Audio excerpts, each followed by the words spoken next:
يعني أنا لدي استفسار. يعني أنت كيف تفسر وقوف إسرائيل يعني ووقوف المحللين الصهاينة يعني مع الانقلاب يعني ويؤيدين الفريق السيسي؟ مين قال لك انهم موافقين؟ مين اللي قال لك انهم موافقين مع الانقلاب؟ تعرفوا عليك ازاي؟ اسرائيل اللي عايزه تبدا تخرب الدنيا هنا. أنت من قال لك؟ انا عايز اقول لك ان الانقلاب ده ضد اسرائيل. أنا متعجب منك يعني. أنت لماذا أنت لماذا عايزه مصلحة مقسم. جميل. أنت لماذا تفسر يعني أن أي كلمة أنا أقولها لازم أكون يعني مخدوع علي ومضحوك؟ يعني لماذا لا يكون رأي مثلا؟ يعني لا مستحيل يكون لا مش رأي. لا لما تبني رأيك على معلومات صحيحة عن البلد وعن اللي حصل فيها وعن الخراب اللي حصل فيها واللي كان معد لوقت الدعوة السلفية، دعوة التوحيد اللي فيها لصالح الرافضة، يبقى تعالى اتكلم. طيب أنا لدي استفسار آخر يعني يا شيخ ياسر. أنت لماذا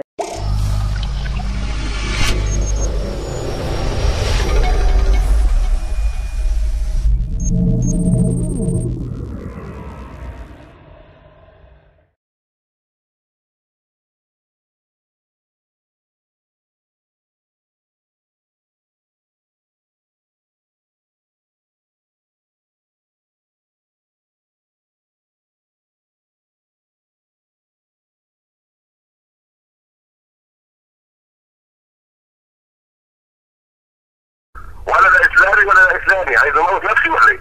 واموت اخواني واهل بلدي عشان مصالح امريكا اللي بيمثلوها اللي انت بتسميهم اسلاميين؟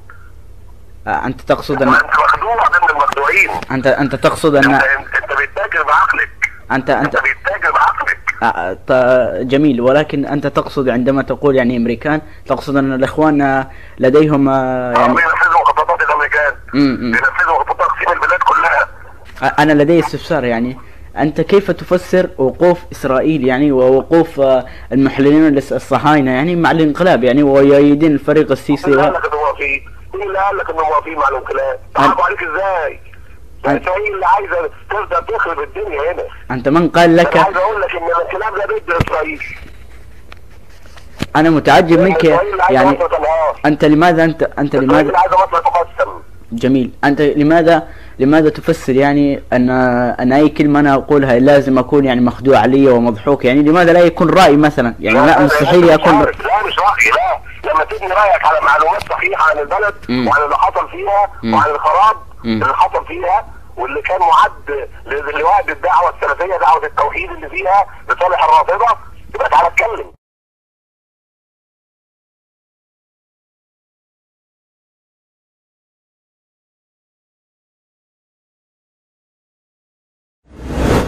Egypt. Here there is no two school of thoughts in Israel, only one school of thought. The change in Egypt in the last summer was positive.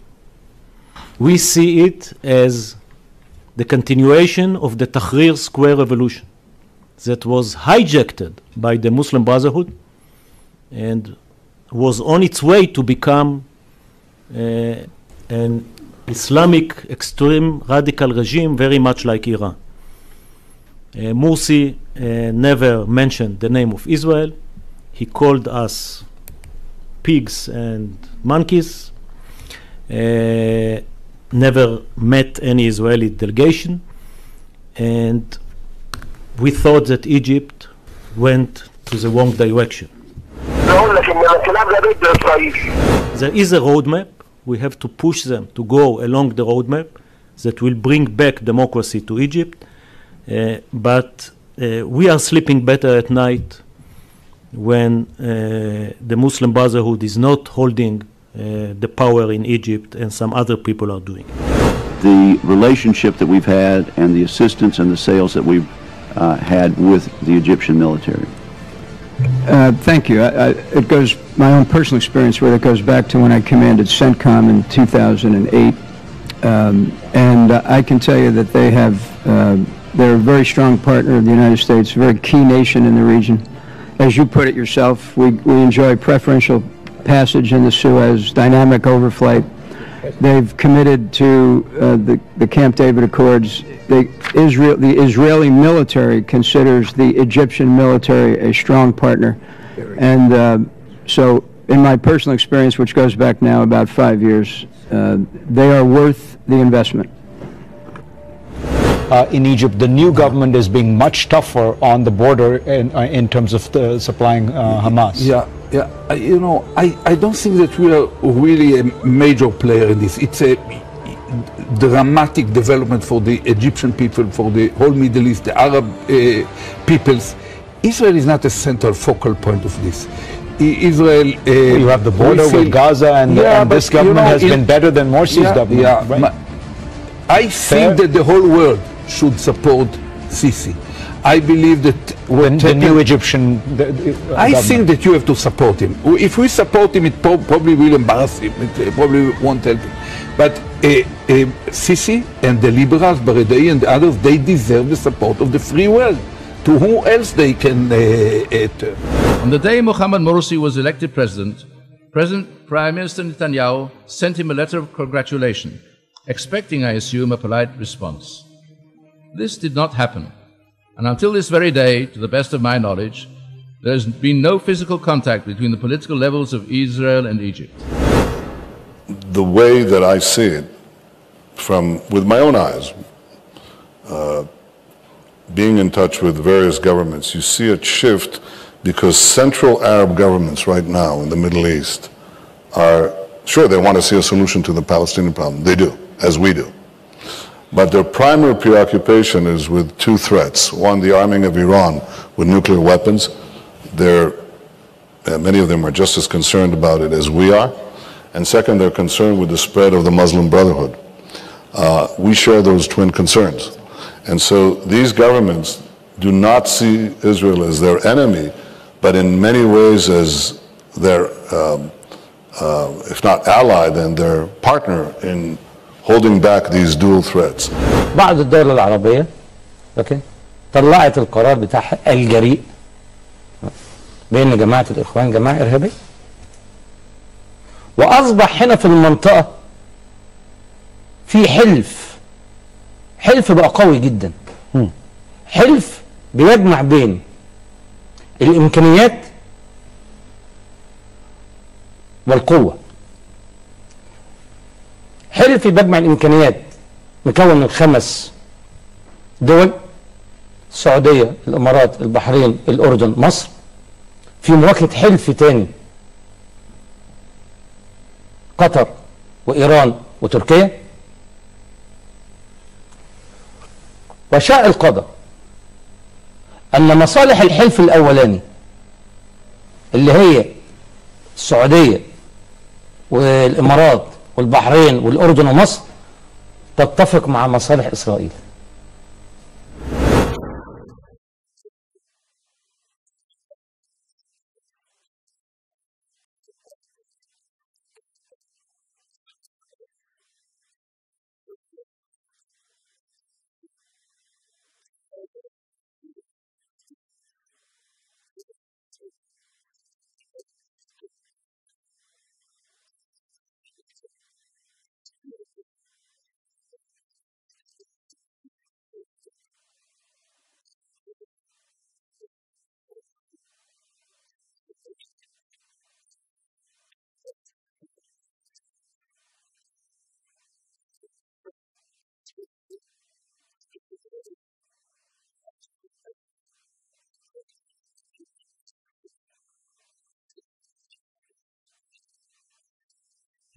العلاقات المصرية الأمريكية لا توجد مشكلة في العلاقات المصرية الأمريكية، لأن مصر بتقوم بدور رئيسي في مقاومة الإرهاب في الشرق الأوسط، ومصر كمان ليها دور رئيسي في تأمين قناة السويس، ومصر أيضا مسؤولة عن أمن إسرائيل، وبالتالي العلاقات مصر مسؤولة عن أمن إسرائيل إزاي يا فندم؟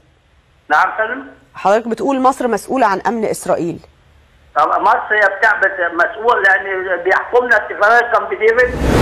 I'm trying to understand. Let's take it to Israel and look at it from the Israeli perspective. Who's better for Israel, Abdel Fattah al-Sisi or Mubarak, or maybe even Morsi? No, for sure, Sisi is much better than Morsi. I cannot compare Sisi to Mubarak because Sisi is not the ruler of Egypt, and we have to wait and see how he's going to behave. But there is no doubt for Israel, Sisi is much better than Morsi. First of all, because Morsi in a way hated Israel. He didn't speak to Israelis. He didn't tend to speak to Israelis. Sisi someday will speak, directly or indirectly, I think. The cooperation between the two armies, Israeli one and the Egyptian one, now under the rule of the military, is much better than it was under the rule of the Muslim Brotherhood. It's different. So I think, and there is a lot of cooperation, especially I would say with regard to Sinai, to operation of the military. They can't trust the American policy, and also there's a lot of anger because whether it's true or not is a completely different story. The perception is very, very clear that America stood by the Muslim Brotherhood, and even more ironically is that Israel is part and parcel of this perception. Right. Israel and America are one. America sees the Muslim Brotherhood as legitimate, as democratically elected, etc., and Israel the same, which is crazy. But that is the perception, which is crazy. But that is the perception.